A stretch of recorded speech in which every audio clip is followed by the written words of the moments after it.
Pessoal, a gente vai falar hoje a respeito dos canalhas na obra de Crime e Castigo. E aí, na verdade, eu não sei bem se a gente pode denominar os canalhas, mas eu vou deixar aqui os canalhas, depois vocês tiram as conclusões, né?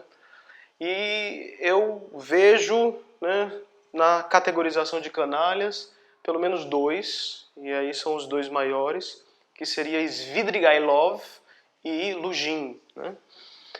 Todos os dois são relacionados a um personagem que é a Avdotya Romanishov, sei lá, é a irmã do Raskolnikov, e que a gente vai chamar mais carinhosamente como Dunya, que é como todos da família dela chamavam, né? E aí, por que eles estão relacionados a Dunya? Porque todos eles quiseram ter Dunya, quiseram possuí-la. Só que eles quiseram possuí-la de uma forma espúria. E aí a gente cronologicamente vai aportar, talvez, na história de Dunya. A primeira pessoa que quis possuir Dunya dessa forma foi o Svidrigailov. Svidrigailov, eu acho que ele era um cara de em torno de 50 anos ou mais, então ele era bem mais velho. Ele casou com uma mulher rica, que era dona de uma fazenda e grandes posses, sei lá, um casarão. Dunya foi ser governanta desse casarão e ele deu em cima dela. Só que a velha, ela sabia, né? A senhora de idade, sei lá, tava lá acima dos seus 50 também, não sei se ela já tinha chegado nos 60 anos, mas ela entendia que Svidrigailov, ele era um cara que era dado a festanças, prazeres, e que, embora ela gostasse de ter ele com ela entendia que ela não poderia fazer com que ele tivesse capado todas as suas asas e cortado toda a sua vontade e desejo de ter prazeres. Então ela fechava os olhos para todas as mulheres que talvez ele pegasse ali, né, de forma a manchar o próprio casamento dela. Mas nunca aquilo dali realmente manchava o casamento, porque todas as mulheres eram mulheres que eram objeto. Então Svidrigailov fazia das mulheres objeto dos seus prazeres. Na verdade, elas eram como se fosse um apontador, uma borracha, um lápis, ou ele beber um copo de Coca-Cola. O problema foi quando ele viu Dunya, porque Dunya, ela tem grandes virtudes de uma mulher. Ela não é aquela mulher do sacrifício imenso com a qual a gente vai poder dizer essa é a cristã e a imitação de Cristo. Mas Dunya, ela tem virtudes interessantes de serem faladas a respeito, né?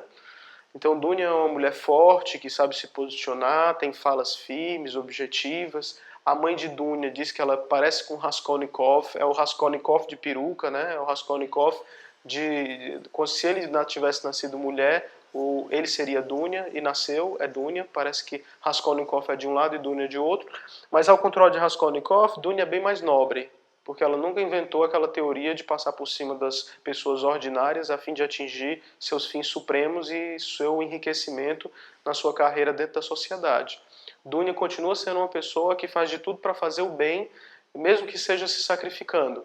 Tanto é que mais na frente ela vai escolher o Lujin, que é um homem que é vazio, é um homem pequeno, é um homem pobre de espírito, mas de alguma forma a gente vai entender que ela tinha escolhido Lujin porque ela sabia que não é o amor da minha vida, não é a paixão do meu existir, mas me casando com ele eu não vou estar me manchando, não é uma mancha, né? Até porque naquela época, veja que o amor-paixão e o amor-tradição, eles não eram tão, a distinção, o contraste entre eles não era tão forte quanto o é hoje na nossa sociedade.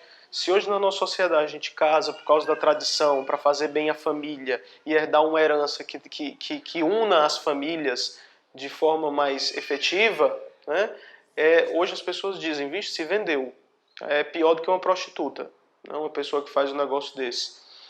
Agora, hoje nós somos instados todo o tempo a nos casarmos simplesmente com quem nós estamos apaixonados, profundamente apaixonados. Então é o dilema atual que os sociólogos estudam a respeito do amor-paixão versus o amor-tradição. E é por isso que algumas pessoas dizem, levando em consideração essa distinção, e levando em consideração que hoje nós unimos a ideia do amor com paixão, com a paixão, é que você diz que ou o amor ou é amor ou é para sempre. Não dá para ser as duas coisas. Mas isso é muito antigo dentro da discussão da filosofia, né? Existem pelo menos 3 tipos de amor. O amor Eros, o amor filia e o amor ágape. O amor eros não pode ser para sempre, é disso que nós estamos falando. O amor eros é aquele que está relacionado com a sensualidade, com os prazeres mais superficiais da carne e dos sentidos, né? Ele não é um amor vil, ele não é um amor pecaminoso, ele é o primeiro tipo de amor que nós temos quando encontramos alguém. É quando nós nos enamoramos. Então, querer que esse amor, que é o amor do primeiro contato com a pessoa pela qual nós nos apaixonamos, que é melado com hormônios e neurohormônios da felicidade, do prazer, querer que esse seu amor dure para sempre é simplesmente não entender que esse simplesmente é o primeiro amor, e não o segundo, e não o terceiro. O segundo amor seria o amor da amizade, é aquele que consegue sobreviver ao cotidiano, ao tédio, né? É o dia que você não tem dinheiro para sair, mas tudo bem, a gente fica aqui e lê um livro. Ou fica simplesmente olhando um para a cara do outro em silêncio e ainda assim nós estamos nos amando. Se isso também não gerar um pouco de eros nessa relação, né? Então, eros não entra em conflito com filia, que não deveria entrar em conflito com ágape. Mas um, na verdade, complementa e supera o outro de forma dialética. Então, assim, eu fiz esse parênteses, mas a gente tem que voltar. Dúnia entendia que esse amor que ela poderia, na verdade não era amor, essa relação que ela poderia nutrir com Lugin, talvez pudesse finalizar numa grande amizade, embora nunca tivesse tido eros. E talvez esse seja um dos grandes erros, né? É você entrar dentro de uma relação simplesmente para poder ter um conforto cotidiano, quando a paixão também não está envolvida. Ao meu ver, dentro dos estudos sobre o amor, esses amores eles têm que dialogar e fazer uma ciranda dentro das relações, eros, filia e ágape. Mas isso não vem ao caso. O caso é que Dúnia entendeu que poderia casar com Lugin, talvez algum dia amá-lo, será, mas que essa relação não traria uma mancha, não era de forma nenhuma uma relação manchada, era um casamento que seria lícito, tranquilo e que poderia trazer alguma espécie de felicidade material para a família dela, inclusive para poder ajudar o irmão querido, que é o irmão Raskolnikov. Raskolnikov e Dunya se amam como dois irmãos. E como dois irmãos também brigam porque querem que um e o outro fiquem melhor na vida. Só que isso não era verdade, né? Falando ainda sobre Svidrigailov amou Dunya e a mulher de Svidrigailov percebeu que Dunya não era uma qualquer, inclusive poderia ser superior a ela. E sendo superior a ela, o amor que Svidrigailov se mantinha por Dunya era um amor superior, mais sublime e que poderia ser mais duradouro, portanto, colocando um fim àquela relação que ela tinha com Svidrigailov, né? Então, isso daí não poderia acontecer. Svidrigailov fazer de outras mulheres objetos, tudo bem. Mas se Dunya viesse a se casar com Svidrigailov, quem seria o objeto a partir de então, menosprezado e desprezado, seria ela, a mulher de Svidrigailov. Então, por isso que ficou complicado ela aceitar aquilo dali, né? Veja bem, uma coisa interessante que aí entra em diálogo com o que eu havia falado sobre os amores é que Svidrigailov amou Dunya pela nobreza dela, então existe uma atração pela sublimidade, até mesmo por uma certa santidade, uma aura que Dunya traz dentro de si, pela sua honestidade, pelo seu posicionamento firme, por ela ser uma mulher de presença, ela chega, ela diz o que quer, ela sabe o que quer. Então, para almas vazias como Svidrigailov, Dunya é uma cachoeira, né? Ela é uma abundância, ela é uma abundância de existência. Sabe, às vezes eu fico pensando se nós homens não amamos certas mulheres por causa da lacuna que nós temos em nós e elas nos preenchem. Ao contrário da teoria freudiana de que existe um preenchimento, né, fálico nosso para com as mulheres. Será que muitas vezes isso não é o contrário em termos simbólicos? Não são essas mulheres esplêndidas, essas mulheres cheias de si, que preenchem o vazio que nós carregamos? Parece que essa relação é a relação que Svidrigailov iria ter com Dunya, que começa com a sensualidade que é própria da personalidade de Svidrigailov, né? Ele queria Dunya, queria da forma mais sensual possível, ele queria tê-la, ele queria ter relações com ela, ele queria ela. Né? É importante eu frisar isso daqui, porque mais na frente eu vou dizer o que diabos aconteceu, né?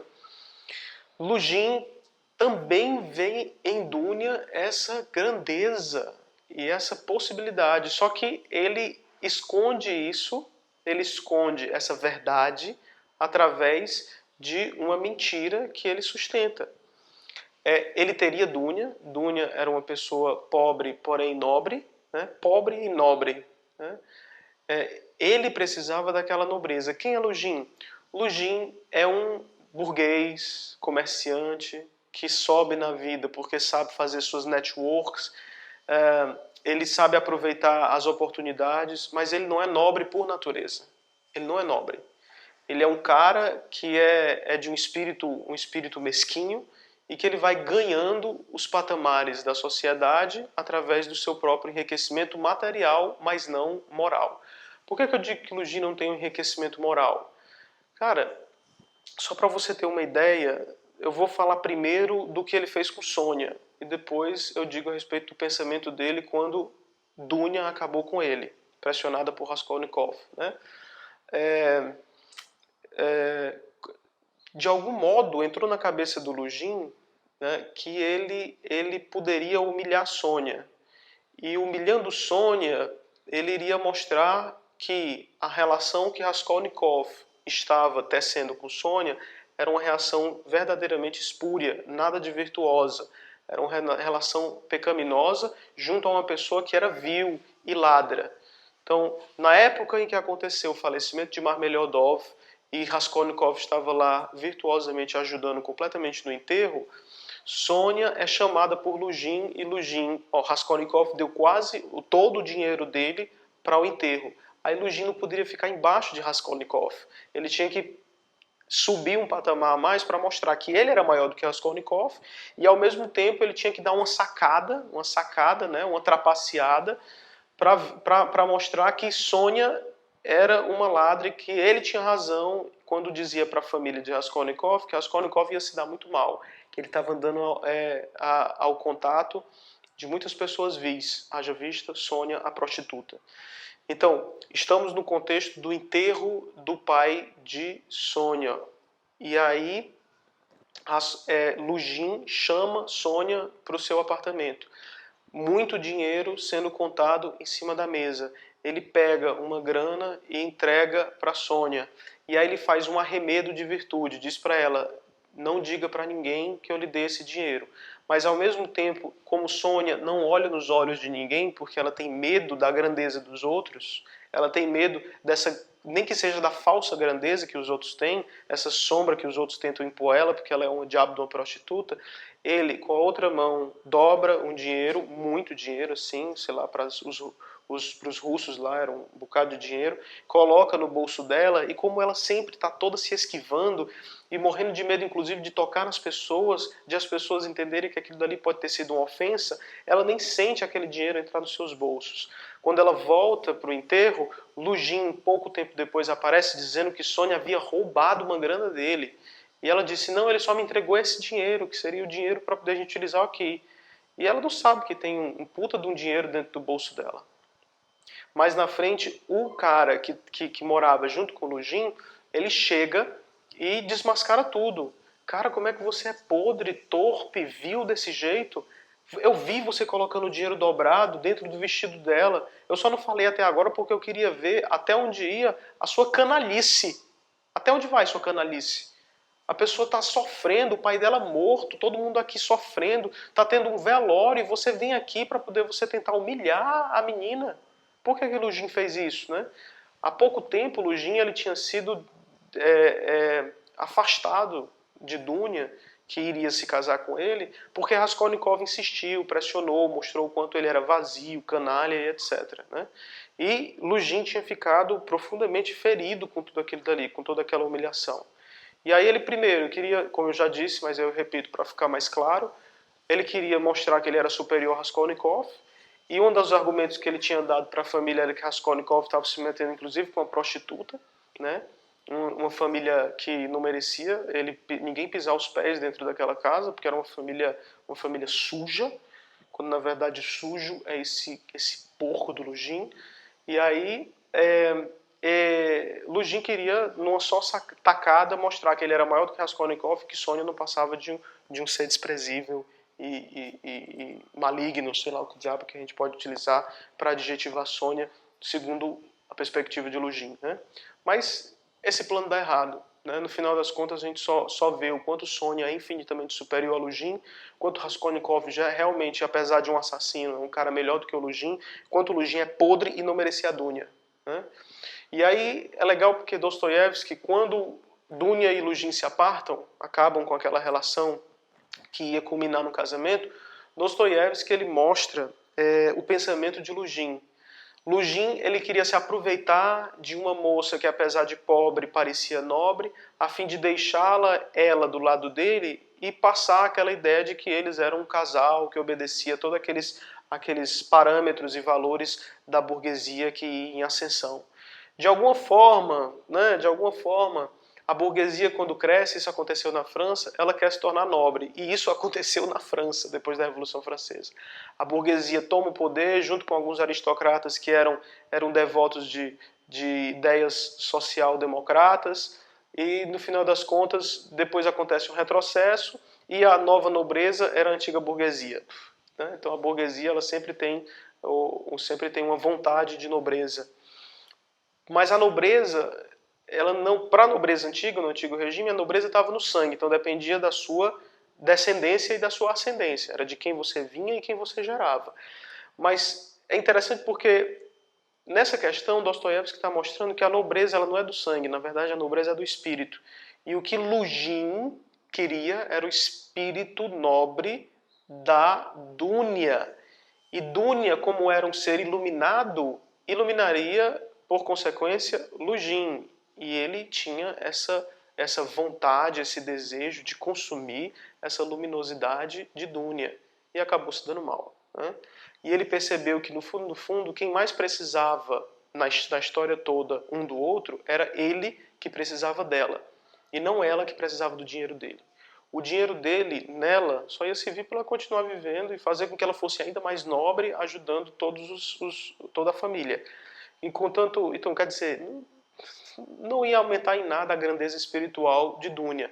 Mas ele, ao lado de Dunya, ele poderia ganhar simplesmente tudo. Eu ouso até dizer, até a salvação da própria alma. Ele viu que ele perdeu muito mais dentro da quebra dessa relação.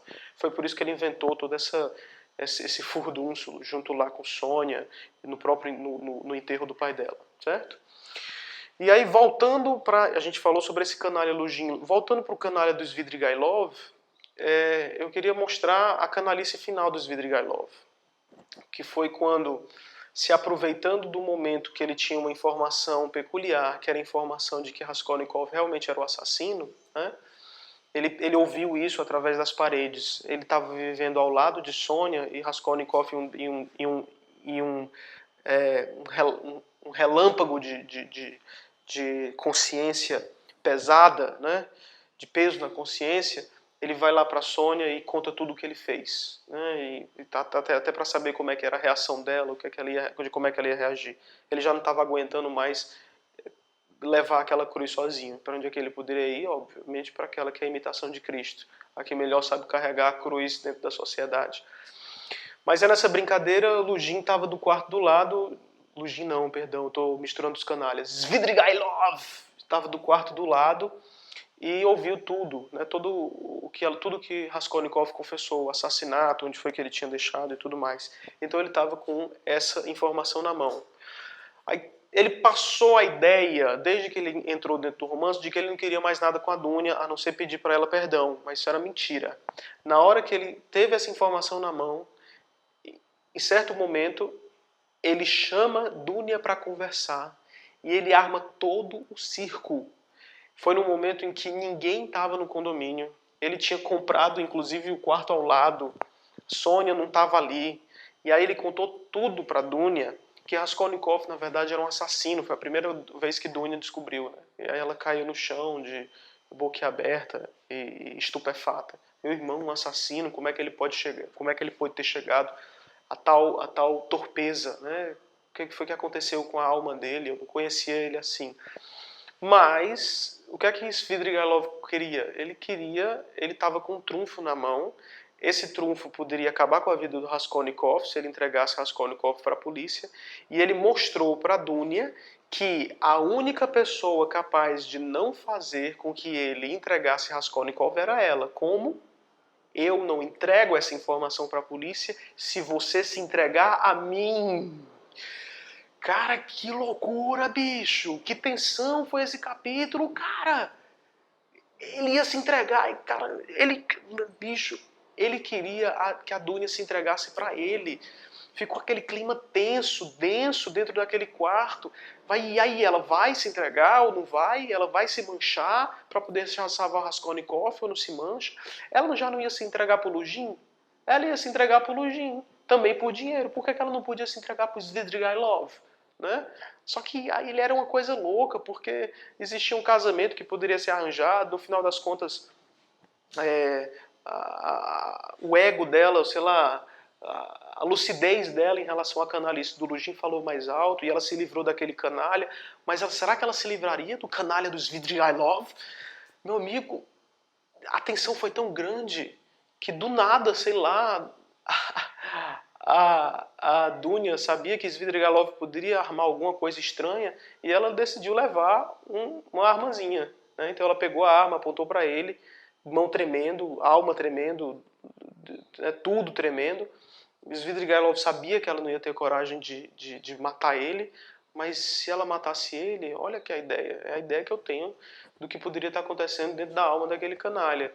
Se ela matasse ele, tanto melhor.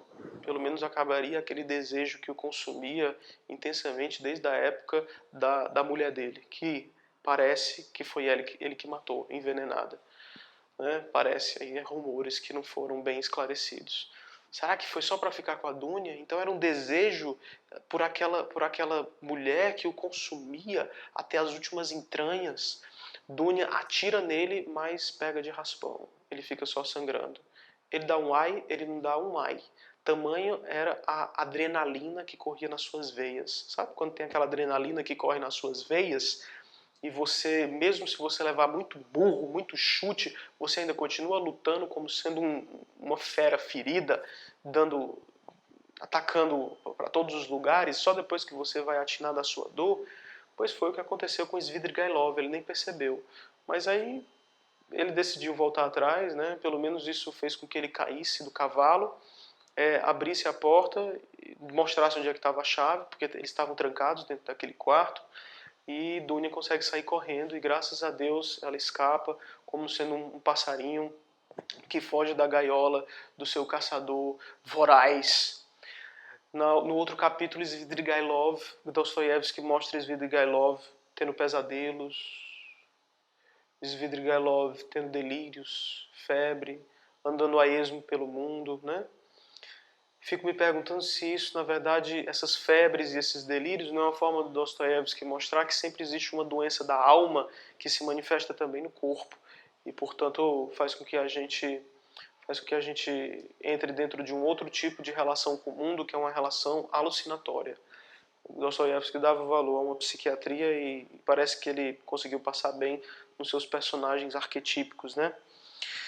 O fato é que tem um sonho que é muito simbólico ali para o final da vida do Svidrigailov. Ele sonha com uma menina extremamente inocente,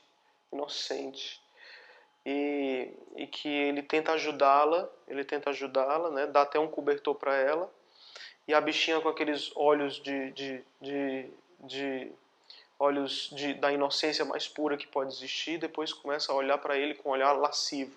Eram 5 anos de idade, sei lá, que a menina tinha, começa a olhar para ele com um olhar lascivo, como se quisesse ter uma relação sexual com ele. Esse é o pesadelo de Svidrigailov. E esse pesadelo, para mim, representou o seguinte: é o símbolo da inocência corrompida pelo desejo sexual. Né? Que era o que Svidrigailov iria fazer com Dunya. Dunya era inocente por natureza, e ele jogou sobre ela um manto pesado do desejo dele. Isso tudo se corporificou naquela menina. Aquela menina era o símbolo mais puro da inocência, que Svidrigailov enxergava e que tinha dentro dele, né? Jung fala que todos os nossos sonhos são projeções de imagens que existem em nós. Então, de alguma forma, o que está acontecendo no sonho somos nós, só que vestidos em um outro tipo de máscara. Então, Svidrigailov era aquela menina, numa visão junguiana. Ele existia aquela inocência dentro dele e ele se reconheceu naquela inocência e quis cuidar daquela inocência. Então, estavam fazendo muito frio, ele deu o cobertor para ela, mas aquela inocência olha para ele com um olhar voluptuoso, querendo ter relações com ele. Pelo menos foi o que eu entendi, né? Porque era um sorriso sarcástico, de como se fosse um espírito maligno, sequioso por sexo e tal. E aí ele percebe o quanto aquilo dali era vil, impuro, né? A ingenuidade que existia nele foi corrompida por aquele desejo voluptuoso de ter alguém sem a outra pessoa querer, né? E aí ele percebe que aquilo dali era um pesadelo, acorda, sai a esmo, né, com a arma que a Doni tinha deixado dentro do quarto, naquela cena. Mais na frente ele entra em um... Eu não entendo muito bem o que foi aquele local, mas existia tipo um guarda vigiando o local onde ele estava, um vigilante noturno. O vigilante se assustou com a presença dele naquele local e ele há muito tempo já estava com pensamentos atrás de pensamentos completamente confusos e incoerentes. Ele estava se desfazendo. A lógica, a coerência da vida dele já estava se desfazendo, junto com a chuva que caía, junto com o gelo que ardia na pele. Tudo se estava se desfazendo. Ele olha para esse rapaz que estava guardando, pega a arma, saca e se mata.